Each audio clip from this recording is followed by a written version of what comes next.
नमस्कार, जनमत की पुकार में आपका स्वागत है। नेपाल में फ्लैश फ्लड के बाद बिहार में बाढ़ का खतरा।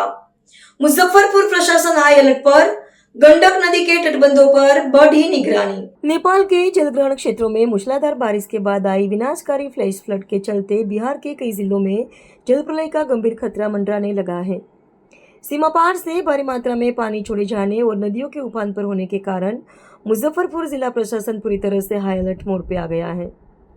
विशेष रूप से गंडक और उसकी सहायक नदियों के तटीय इलाकों में जलस्तर के खतरे के निशान के करीब पहुंचने की आशंका को देखते हुए नदी किनारे के संवेदनशील क्षेत्रों में निगरानी और सुरक्षा व्यवस्था कई गुना बढ़ा दी गई है।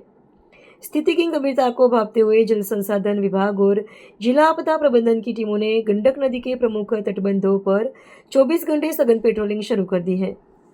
संभावित कटाव वाले सभी संवेदनशील स्थलों पर जियो बैग्स और बोल्डर क्रेट्स जैसी आपातकालीन सामग्री के साथ तकनीकी विशेषज्ञों की तैनाती की गई है।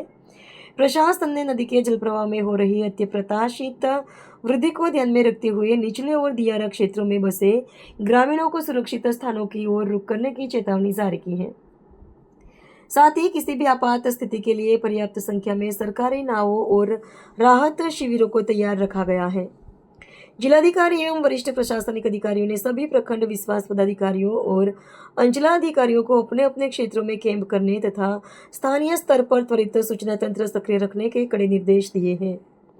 इसके साथ ही किसी भी आकस्मिक बचाव अभियान के लिए राष्ट्रीय आपदा मोचन बल और राज्य आपदा मोचन बल की टीमों को स्टैंड बाय पर रखा गया है। उत्तर बिहार और नेपाल के तराई क्षेत्रों में अगले कुछ दिनों तक भारी वर्षा के पूर्वानुमान को देखते हुए प्रशासन ने आम नागरिकों से सतर्क रहने और केवल आधिकारिक चेतावनियों पर ही भरोसा करने की अपील की है। नेपाल में जो बाढ़ की स्थिति उत्पन्न हुई उसके संबंध में आपदा प्रबंधन विभाग के द्वारा और चीफ सेक्रेटरी सर के द्वारा जीसी दिया गया। उनमें बताया गया कि गंडक नदी में जो है जल स्तर बढ़ने की संभावना है। उसी को लेकर के जिले में जो है 3 अंचल जो है गंडक से प्रभावित होते हैं, पारू, सरैया और साहेबगंज।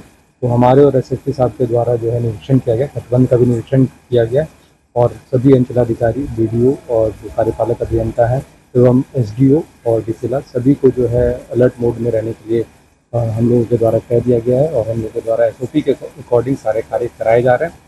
तटबंध की सुरक्षा जो है सबसे इम्पोर्टेंट है। उसी के क्रम में जो हम लोग तटबंध का निरीक्षण भी किए हैं और कार्यपालक अभियंता फ्लड कंट्रोल डिवीजन लालगंज को भी निर्देश दिया गया कि रात भर जो है तटबंध का निरीक्षण करेंगे और अपने कर्मियों को भी निर्देशित करेंगे कि तटबंध की सुरक्षा के दृष्टिकोण से रात भर निरीक्षण करते रहेंगे। ये आज जैसा कि पूर्व में बताया गया, हम लोग आज सभी क्षेत्रों में देख रहे हैं और विशेषकर के जो रेवा घाट और उसके समीप क्षेत्रों में गए थे, तो वहाँ पर जो गेट है जिसमें कि जो रेगुलेट करता है पानी और उसको विशेष ध्यान दिया जा रहा है और जो जल संसाधन की जो टीम है उसके साथ हम लोग थाना स्तर से एक तरह से ज्वाइंटली देख रहे हैं और वहाँ पर स्थानीय जनप्रतिनिधि हैं उनके माध्यम से भी हम लोग फीडबैक ले रहे हैं।